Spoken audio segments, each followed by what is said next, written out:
மிக ஆச்சரியமாக இங்கே பல பல விஷயங்களை நாம் இன்றைய தினம் இங்கே எழுந்தருள் இருக்கக்கூடிய பெரியோர்களிலிருந்து அறிந்து கொண்டோம். பொழுது கிட்டத்தட்ட கடைசி பகுதிக்கு வந்துவிட்டோம். அடியேனும் ஒரு சில வார்த்தைகளை விண்ணப்பித்து சத்தை பெற விரும்புகிறேன். இன்னொரு விஷயம், சொல்ல வேண்டிய விஷயம், இன்னும் பல சுவாமிகளை இங்கே எழுந்தருள வேண்டியது. ஆனால் ஒரு சூழ்நிலை காரணமாக இன்றைய தினம் இன்னும் பல சுவாமிகளும் வர முடியாமல் ஆகிவிட்டது. இருந்தாலும் இத்தனை சுவாமிகள் நமக்கு எழுந்தருளியிருந்து மங்களாசாசனம் பண்ணியது பெரிய பாக்கியம். இப்பொழுதுமே நமக்கு எத்தனை பேர் வந்திருந்தாலும் இவர் வரலையே அவர் வரலையேங்கிறது தான் நமக்கு தோன்றும். அது ஒரு பக்கம் இருக்கட்டும்.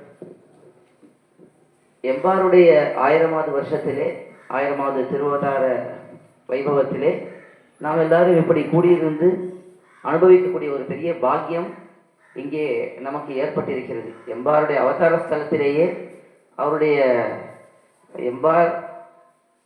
எம்பெருமானாருடைய திருவடி நிழலாக இருக்கிறார். நாம் எம்பாருடைய திருவடி நிழலிலே இருந்து இதை அனுபவிக்கக்கூடிய பாக்கியம் நமக்கு கிடைத்திருக்கிறது.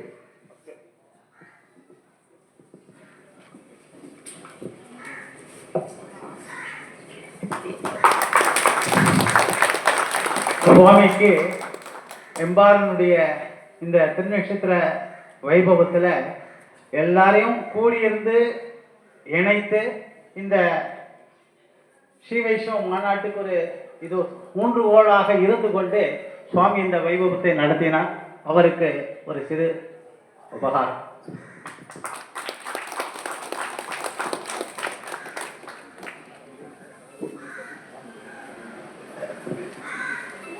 நம்முடைய ஸ்ரீ வைஷ்ணவ சம்பிரதாயத்திலே பல பல முக்கியமான கொள்கைகள் காட்டப்படுகின்றன. ரொம்ப நேரம் எடுத்துக்க போறதில்லை. நான் 1:30 மணிக்கு திருமஞ்சனம்னு சன்னதிக்காரர்கள் தெரிவித்திருக்கிறார்கள். அது ஒரு 5 நிமிஷம். முக்கியமாக எந்த ஒரு ஆழ்வார் ஆச்சாரியர்கள் எந்த வைபவமாக இருந்தாலும் அதிலே பல பல ஆச்சரியமான விஷயங்கள் இருக்கலாம். ஆனால் அதிலிருந்து நாம் என்ன தெரிந்து கொள்ள வேண்டும், நாம் எப்படி விஷயங்களை கடைபிடிக்க வேண்டும் என்பதையும் நாம் முக்கியமாக பார்க்க வேண்டும். அதில் எம்பாருடைய சரித்திரத்திலே நாம் சேவித்தோம் என்றால் அதில் சில முக்கியமான விஷயங்களை நாம் பார்க்கலாம்.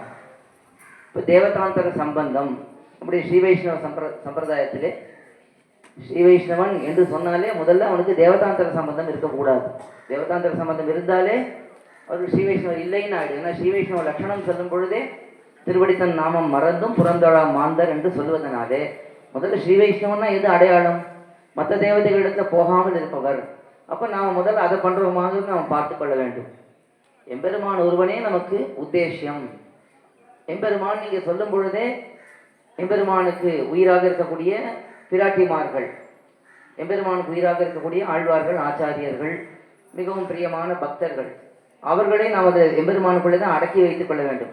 எம்பெருமானத்தானே சொல்லியிருக்கு, நீங்கள் எப்படி தாயாரை போய் சேவிக்கிறீர்கள், எப்படி மற்ற ஆழ்வார்களை சேவிக்கிறீர்கள் கேள்வி தேவையற்ற கேள்வி. அது யாராவது கேட்டால் இதை நம்ம நல்லா தெளிவாக சொல்லிடலாம். எம்பெருமானுக்கு உயிராக இருப்பவர்கள் அவர்கள். அப்போ எம்பெருமானே அவர்களை மிகவும் விரும்பும் பொழுது நாம் அவர்களை கண்டிப்பாக விரும்பித்தான் ஆக வேண்டும். அவர்களுக்கு தொண்டு பண்ணித்தான் ஆக வேண்டும். அவர்களை கொண்டாடித்தான் ஆக வேண்டும்.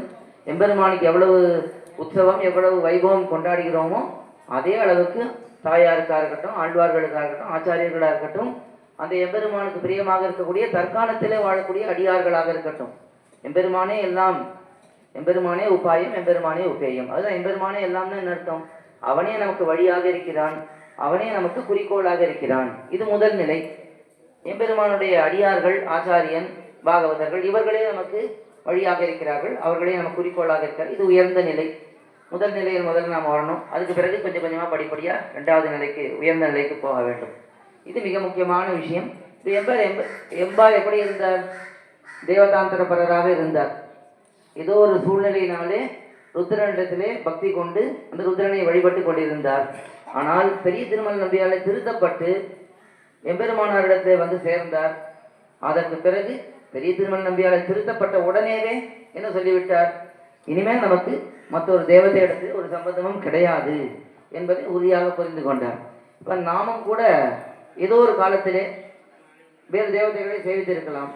இந்த ஜென்மத்திலேயான எத்தனை அனாதி காலமாக இந்த உலகத்திலே சம்சாரத்திலே இருந்து கொண்டிருக்கிறோம்.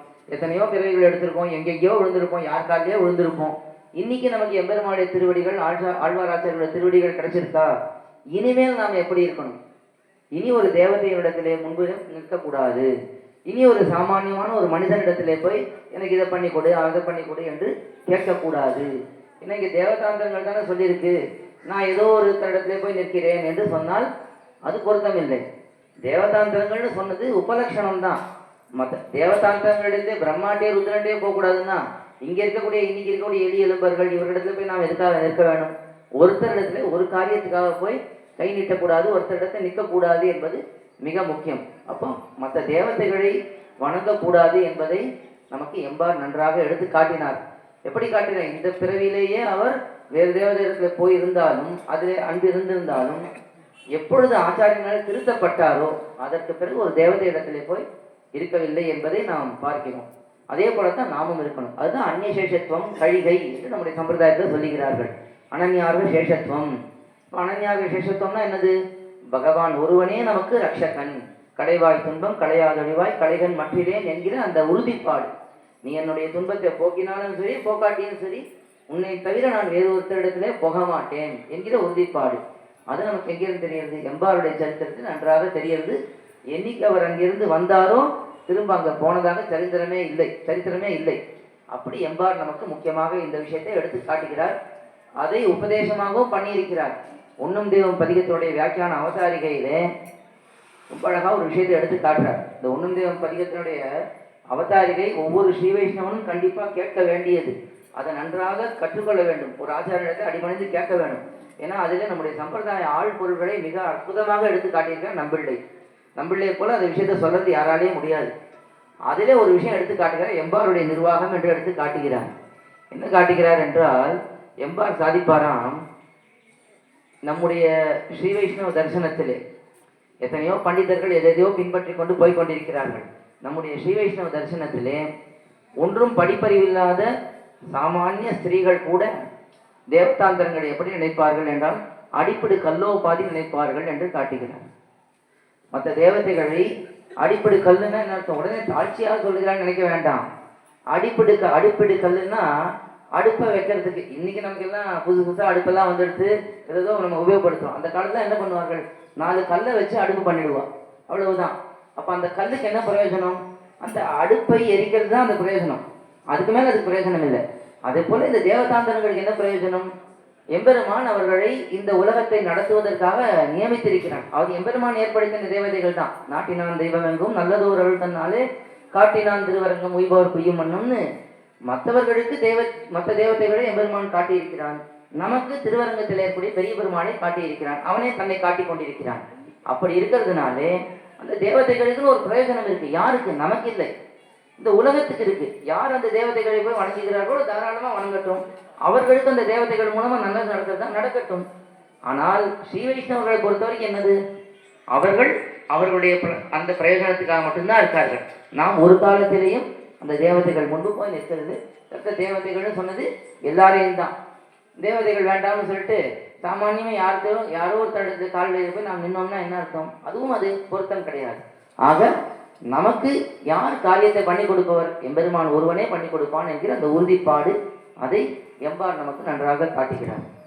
அதுக்கு அடுத்ததாக இன்னொரு முக்கியமான விஷயம், ஆச்சாரிய பக்தி, ஆச்சாரிய கைங்கரியம், ஆச்சாரிய சுஷ்ரூஷை வரும்போது கூட பேசிட்டு வந்தோம். அதாவது ஒரு அடியார்களோட ஒரு இடத்துக்கு வந்தோம்னா நமக்கு நிறைய சத்விஷயங்களை பேசக்கூடிய பாக்கியம் கிடைக்கும். இப்படித்தான் வரும்பொழுது வண்டியில வரும்போது பேசிட்டு வந்தோம் இதை பத்தி.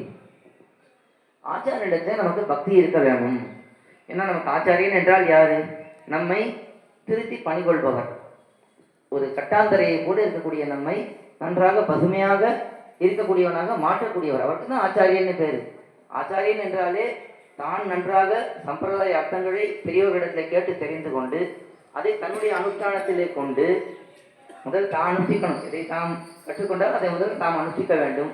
அதற்கு பிறகு மற்றவர்களுக்கு அதை சொல்லிக் கொடுத்து திருத்தி அவர்களை பணிகொள்பவர். அவர் தான் ஆச்சாரியன்னு சொல்லப்படுகிறார். இப்படிப்பட்ட ஆச்சாரியர்களுக்கு சிஷ்யர்களுக்கு எப்படிப்பட்ட எண்ணம் இருக்கணும்னா, இவர் தான் நமக்கு எல்லாம், மாதா பிதா நமக்கு பந்துக்கள் எல்லாமே இவர் தான் என்கிற அந்த எண்ணம், உயர்ந்த எண்ணம் இருக்கணும். அப்படித்தானே எம்பார் இருந்தார்.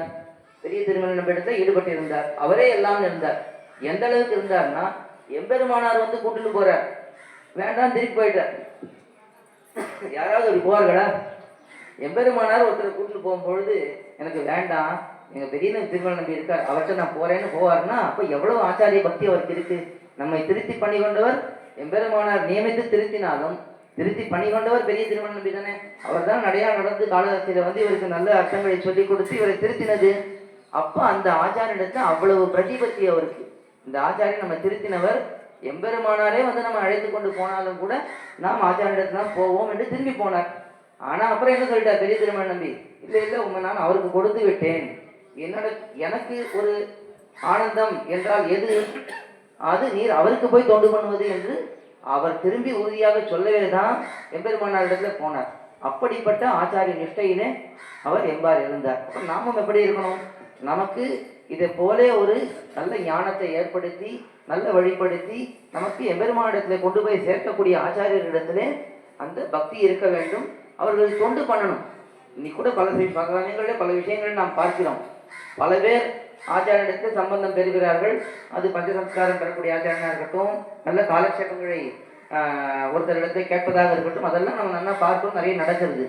ஆனால் நாம் அந்த ஆச்சாரியனுக்கு என்ன சுசுரூஷை பண்ணுகிறோம், என்ன தொண்டு பண்ணுகிறோம், அவரிடத்துல எவ்வளவு பக்தியோட இருக்கிறோம், ஒவ்வொரு சமயம் அவரை நாம் நினைக்கிறோமா என்று கேட்டால் அது ஒரு பெரிய கேள்விக்குறியா தான் இருக்கு. ஓரளவுக்கு இல்லாமல் இல்லை. எல்லாமே சம்பிரதாயங்களிலே நம்முடைய சம்பிரதாயத்தில் நல்லா ஓரளவுக்கு விஷயங்களை புரிந்து கொண்டு நன்றாக பண்ணக்கூடியவர்கள் இதுவும் காணப்படுகிறார்கள். இருந்தாலும் இதுக்கெல்லாம் ஒரு அளவு வைக்க முடியுமா, ஒரு எல்லை வைக்க முடியுமான்னு முடியாது. இப்போ அடியனுடைய ஆச்சாரியனுக்கு எவ்வளவு பண்ணிக்கிறேன்னு கேட்டால் அடியனை பொறுத்த வரைக்கும் ரொம்ப ரொம்ப குறைவாக தான் பண்ணிக்கிறேன். ஒன்றுமே பண்ணலைன்னு சொல்லிடலாம், அந்த அளவுக்கு தான் பண்ணிக்கிறேன். அப்படித்தான் நம்முடைய எண்ணமானது இருக்க வேண்டும். இப்போ நாம் மேலும் மேலும் ஆச்சாரிய கைங்கரியம் பண்ண வேணும். அந்த ஆச்சாரிய கைங்கரியங்கிறது பொதுவாக நேராக அந்த ஆச்சாரியனுக்கு பண்ணுவது. அது மட்டும் இல்லாமல் ஆச்சாரியனுக்கு எது உகப்பாக இருக்கும், நம்முடைய சம்பிரதாயத்தில் நம்முடைய பூர்வாச்சாரியர்கள் என்ன சொல்லியிருக்கிறார்களோ அதன்படி நம்முடைய வாழ்க்கையை அமைத்துக் கொள்வது தானே அவர்களுக்கு உகப்பு. இப்போ நான் ஏதோ பண்றேன், இப்போ ஒரு ஆச்சாரியனுக்கு 10,000 ரூபாய் சமர்ப்பிக்கிறேன், சமர்ப்பிச்சுட்டு நான் பாட்டு என்னுடைய காரியத்தை பார்த்துட்டு நான் ஏதோ வேலைக்கு போயிட்டு இருக்கேன், ஏதோ சம்பாதிச்சுட்டு இருக்கேன், ஏதோ உல்லாசமா இருக்கேன்னா அதுவா உண்மையிலே ஆச்சாரியனுக்கு சந்தோஷத்தை கொடுக்கும்? இவனே இது நம்முடைய சம்பிரதாயத்தில் பூர்வர்கள் சொன்னது ஒரு விதமா இருக்கு, இவன் தன்னுடைய வாழ்க்கையை ஒரு விதமா அமைத்துக் கொண்டிருக்கிறான், அப்படியே அவருடைய உள்ளம் கலங்கித்தானே போகும். அந்த கலக்கத்தை ஏற்படுத்தாமல் ஆச்சாரியனுடைய உகப்பு என்ன, நம்முடைய பூர்வர்கள் என்ன சொல்லியிருக்கிறார்களோ அதன்படி நம்முடைய வாழ்க்கையை அமைத்துக் கொள்வது, அப்படிங்கிற அந்த எண்ணம் நமக்கு ஏற்பட வேண்டும். அது யாரிடத்துல நாம் பார்த்து கற்றுக்கொள்ளலாம்? எம்பாரிடத்திலேயே பார்த்து கற்றுக்கொள்ளலாம். நம்மாழ்வார், நம்முடைய ஆழ்வார்கள், நாதமுனிகள் தொடக்கமான ஆச்சாரியர்கள் அவர்களெல்லாம் என்ன காட்டி கொடுத்தார்களோ அதில் ஒரு இம்மி பிசகாமல் வாழ்ந்து காட்டியவர் எம்பார் என்று பார்க்கலாம். இது 2வது விஷயம். இன்னும் ஒரே ஒரு விஷயம், அதை மட்டும் சொல்லி முடித்து பூர்த்தி பண்ணி விடுகிறேன். 3வதாக எது நமக்கு கை கொள்ள வேண்டியது, எது கைவிட வேண்டியது, இதை நாம் நன்றாக புரிந்து கொள்ள வேண்டும். தியாஜ்ய உபாதேயம் என்று சொல்லுவார்கள். தியாஜ்யோபாதேய விவேகம் ஞானம் என்று அதைத்தான் பெரியவர்கள் எடுத்து காட்டுகிறார்கள். நாம் கைவிட வேண்டியது எது? சம்சாரம். இந்த உலகத்தில் இருக்கக்கூடிய எல்லா பொருள்களும் நமக்கு தியாஜ்யம். இதில் இருக்கக்கூடிய எதுவுமே நம்ம கூட வரப்போறது இல்லை. நமக்கு எல்லாருக்கும் என்னைக்கோ ஒரு நாள் பிராணன் போத்தானே போகிறது. நம்ம போகும்போது எதையாவது எடுத்துன்னு போக முடியுமா? இந்த மாலை இதை எடுத்துன்னு போக முடியுமா? சால்வை எடுத்துன்னு போக முடியுமா? எதையுமே எடுத்துன்னு போக முடியாது. அப்படி இருக்கும் பொழுது இது எல்லாமே நமக்கு தியாஜ்யம். அச்சித்து முழுக்க தியாஜ்யம். அச்சித்தானே எனது கண்ணாலே பார்க்கக்கூடிய எல்லா பதார்த்தங்களும் நமக்கு தியாஜ்யம். எது உபாதேயம்? பகவான் நமக்கு உபாதேயம்.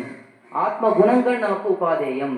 ஆத்ம குணங்கள் என்ன? நமக்கு சமம் தமம் தான் ஆரம்பிக்கிறது.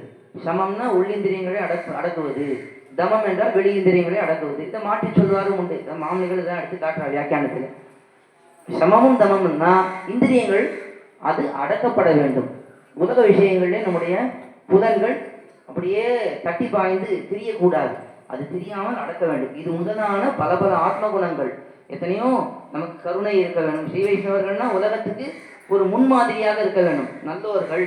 அதனால்தான் எங்கே போனாலும் வைஷ்ணவர்கள்னாலே ஒரு மதிப்பு. எதுக்காகனா நல்லவர்களாக இருப்பார்கள், கருணை உள்ளம் கொண்டவர்களாக இருப்பார்கள், எம்பெருமானே எப்பொழுதும் தியானித்துக் கொண்டிருப்பார்கள், தொண்டு பண்ணி கொண்டிருப்பார்கள். இது உலக பிரசித்தி. இது அன்னிலிருந்து இன்ன வரைக்கும் பாரத தேசத்துல வைஷ்ணவர்கள் என்றாலே ஒரு தனி மதிப்பு. எத்தனையோ மதங்கள் இருக்கு, இருந்தாலும் வைஷ்ணவர்கள் என்று வந்தால் எல்லா இடத்தையும் மதிப்பார்கள். அது என்ன காரணம்னா இந்த ஆத்ம குணங்கள் நமக்கு இருக்க வேணும். இதையெல்லாம் நாம் நன்றாக வளர்த்து கொள்ள வேண்டும். இதெல்லாம் யார் நமக்கு காட்டி கொடுத்திருக்கா? எம்பார் காட்டி கொடுத்திருக்கிறார். எதை கைவிட்டார் அவர்? எதுவுமே வேண்டாம் எனக்கு, இந்த உலக இன்பங்கள் எதுவுமே வேண்டாம். கல்யாணம் பண்ணி வைக்கிறார்கள், திருக்கல்யாணம் எம்பெருமானாரன் திருக்கல்யாணம் பண்ணி வைக்கிறார். இருந்தாலும் எனக்கு இந்த உலக இன்பங்களில் ஆசை இல்லை. எங்க பார்த்தாலும் எனக்கு எம்பெருமான் தான் தெரிகிறான். இருட்டிலே போய் ஏகாந்தமாக இரும்னு சொல்லுகிறார். எங்க இருட்டு இருக்கு, இருட்டே தெரியலையேங்கிறார். ராத்திரி கூட எனக்கு வெளிச்சமா இருக்கு, பகல் போல பளிச்சுன்னு இருக்கு என்று எம்பார் அருளி செய்தார். கோவிந்த பெருமாள் அருளி செய்தார். அதை பார்த்தார் எம்பெருமானார். உம்முடைய நிலை இப்படி கிரகஸ்தாசிரமத்தில் இருக்கிறது இல்லை, உம்மாலே உலகத்துக்கே பிரயோஜனமாக வேண்டும், அதனால் நீர் சன்னியாசியாக ஆகும் என்று அவரே சொல்லிவிட்டார். அப்போ உலக விஷயங்கள் எல்லாம் தியாஜ்யம் என்பதை நன்றாக நடத்தி காட்டினார். அதே பகவத் விஷயம்னு வந்தால் அது கை கொள்ளத்தக்கது. இதுதான் மின்னிடை மடவார்கள் பாசுரம் எடுத்து காட்டினார் வியாக்கியானத்தில். அதாவது இந்த ஆழ்வார்கள், அதிலே சில ஆழ்வார்கள், முக்கியமாக நம்ம ஆழ்வார், திருமங்கை ஆழ்வார் போன்றவர்கள் இந்த பெண் பாவத்திலே பல பாசுரங்களை பாடியிருக்கிறார்கள். இந்த பெண் பாசுரத்தில் பாடுறதுனாலே காதல் ரசம் சொட்ட சொட்ட அந்த பாசுரங்கள் தான் அமைந்திருக்கும். அது இந்த உலகத்திலே நாம் எல்லாம் பார்க்கிறோம், காமம் எல்லாம் பார்க்கிறோம், அதெல்லாம் ஒண்ணுமில்லை என்னும் அளவுக்கு அந்த அன்பானது பெருகி வெள்ளம் விடும் பொழுது அவர்களுடைய காதல் பாசுரங்கள் அப்படி அமைந்திருக்கும் ஆழ்வாருடைய பாசுரங்கள். இவர் சன்னியாசியாக இருந்து கொண்டு இந்த பாசுரங்களுக்குலாம் ரொம்ப அழகா அர்த்தம் சொல்லுவார். அதை கேட்டுட்டு அங்க இருக்கக்கூடிய சிஷ்யர்கள்லாம் ஆச்சரியப்படுவார்களாம். இது எப்படி இந்த மாதிரி காதல் பாசுரங்கள்னு இவரால் சொல்ல முடியாது? இவரோ கல்யாணமும் பண்ணிட்டு எதுவுமே வேண்டாம்னு வந்தவர், எந்த உலக இன்பத்திலையும் ஈடுபடாதவர், எப்பொழுதும் பரம விரக்தரா இருக்கக்கூடியவர். ஆனா ஆழ்வார்களுடைய பாசுரங்கள்ல இதை போல அனுபவங்கள் வரும்பொழுது மட்டும் இப்படி